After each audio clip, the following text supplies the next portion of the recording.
It's now been more than a week since police say the remains of 7-year-old Hershall Creachbaum were found in Dayton the same day he was reported kidnapped.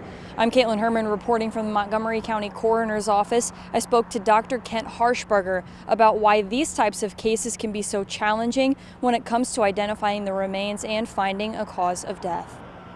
In 90% of cases across the country, Montgomery County Coroner Dr. Harshbarger says identifying a victim can be done visually and quickly. Cause and manner of death take more time. He tells me they have very few cases in their lab that take longer than 3 or 4 weeks. But Dr. Harshbarger says the process is much harder when they're working with skeletal remains. The first challenge is identification. So we're looking at, is there something in the bone structure that can ID a person? Is there an implant, a bone prosthesis? Once there's no soft tissue, fingerprints is not an option.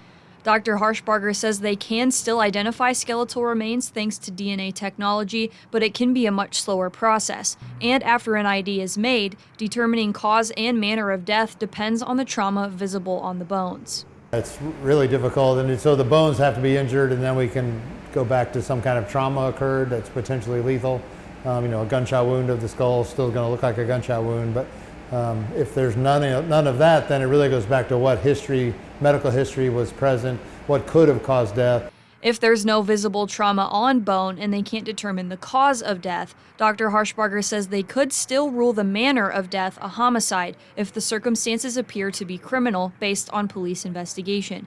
He wasn't able to speak specifically about the Creachbaum case as it is an open investigation, but we do know 2 people have been indicted by the Montgomery County Prosecutor's Office in connection to 7-year-old Hershall Creachbaum's death.